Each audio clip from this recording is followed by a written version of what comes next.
Okay, wow. So we're diving into Lyon this time, and you weren't kidding about those hitting gems. Definitely some off-the-beaten-path stuff here. Your newsletter, by the way, quite the love letter to France. Someone's got a serious case of wanderlust. What caught your eye? Honestly, the underground cities bit. Wait, hold on. Multiple. Like more than one underground city. Yeah, it's not something you'd expect, right? And the newsletter mentions Lyon being France's third largest city, so. So there's got to be some serious history there, buried, quite literally. Labyrinths, corridors, even a creepy crypt, your words, not mine. I am hooked. What's the deal with these subterranean cities? Why are they there? Well, cities, they change over time, right? Layer upon layer, sometimes, literally. Those underground spots, spooky as they sound now, often they were practical. Practical how? Think ancient shelters, maybe, or trade routes hidden away, even places to escape during conflicts. Okay, now we're talking Roman times, secret societies. Give me the good stuff. Hold your horses, though the enthusiasm is appreciated. This newsletter, it points to Fishbones tunnels, specifically in that Croix-Rousse district. Ever heard of them? Fish bones. Nope, not ringing any bells. And that name is where things get really interesting. See, to get the Fishbones, you got to get Lyon itself, and Lyon. Silk was its jam for centuries. Silk and tunnels. I'm not connecting the dots here. Picture this. Lyon, the silk capital. Weaving, looms, the whole shebang. But those need power, right? And power in those days often meant Water wheels. mills. Bingo. So those fishbone tunnels, not just tunnels, they were the veins, the arteries carrying water to keep those silk workshops humming. No way, like a whole hidden network just to keep the silk flowing. Exactly. They relied on a steady flow of water, and those fishbones, they made it happen. A reminder that even underground, a city's story is alive and well. Wow, talk about a hidden history lesson. Amazing what you find when you start digging, huh? And speaking of digging, this newsletter, it also hints at another side of Lyon. One for the foodies out there. You familiar with the Vallée de la Gastronomie at all? Vallée de la Gastronomie. Okay, that name already has my attention. Sounds delicious. Tell me more. What is it? It's a foodie's paradise, basically. Imagine this. A whole region, from Dijon to Lyon, dedicated to the art of French cuisine. No kidding. And the newsletter mentioned something about pasting your way through it. Is that, like, a real thing people do? Because sign me up. Absolutely a real thing. And trust me, it's not just a cute saying. This region, it's where so much of classic French cooking was born, perfected over generations. Wow, so we're talking like the heart of French cuisine. What makes it so special? Geography plays a big part, actually. Geography. Okay, I'm not seeing the connection to delicious food yet. Think about it. The Vallée de la Gastronomie, it sits right along the Saône and Rhone rivers.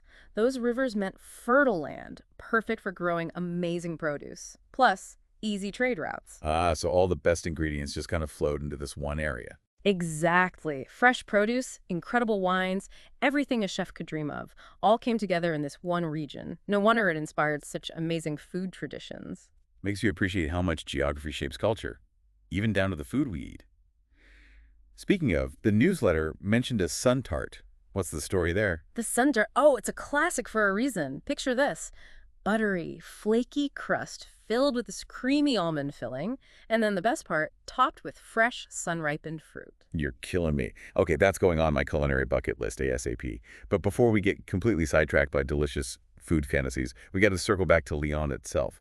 This newsletter, it also mentions a festival of lights. Fête de Lumière, was it? Sounds amazing. Oh yeah, the Fête de Lumière. It's true. We've talked about Lyon's hidden depths, the industry, but this festival, it shows a whole other side of the city, one bathed in light and art. Okay, now I'm really intrigued. I got to say, when I think Lyon, City of Lights doesn't exactly spring to mind. Tell me more about this festival. Well, for starters, it's more than just pretty lights. It's got deep roots in Lyon's history. In fact, it started as a religious tradition way back in the 19th century. Religious tradition. Okay, so we're not talking about like your average Christmas lights here. Definitely not. We're talking way back. Lyon's in the midst of this awful plague. Oh, no. The people, they turn to Mary, the mother of Jesus, praying for help, for relief. And they make a vow, right? If the plague ends, they'd illuminate their city in her honor. Wow. And did it work? It did. The plague subsided, and true to their word, the people of Lyon, they lit candles in their windows all across the city, this incredible display of gratitude. Talk about keeping a promise. And that's what evolved into this whole Fête des Lumières thing we see today. That's it. What started as this act of faith and hope, it's transformed into this world-renowned festival of light and art. From candles in windows to a world-renowned festival, that's incredible. So what does it look like now? What do they actually do for this festival? Well, imagine this. Artists from all over the globe, they descend on Lyon, and the city itself, it becomes their Oh, canvas. wow. I'm picturing projections, colors, the whole city lit up. Exactly. Buildings, streets, even the rivers, they all become part of these massive illuminated artworks. The newsletter mentioned the Basilica of Notre Dame de Fourvière, right? Oh, yeah, beautiful building. Imagine that, bathed in these dazzling lights and colors. It's breathtaking. Okay, you had me at underground cities, but now the food, the festival, I'm adding Lyon to my must-see list for sure. We've covered so much ground, no pun intended, from those mysterious tunnels, the silk industry, to this incredible city of lights. Who knew one place could hold so many stories? And don't forget that sun tart. Your culinary journey awaits. Oh, believe me, that's not slipping my mind. Between brushing up on my French and maybe attempting to recreate that tart, I've got some homework to do. Thanks to you, I'm seeing Lyon in a whole new light. It's amazing what you discover when you take a deep dive, huh?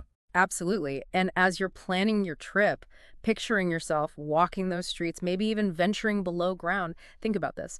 We saw how Lyon's landscape above and below, it shaped its history, its industries, even its traditions. So how about this? How does a city's physical environment shape its cultural identity? What do we learn about a place by looking at how it interacts with the world around it? Wow. Okay, that's something to ponder. Lots to think about, lots to explore. Thanks for taking this deep dive with me. It's been amazing.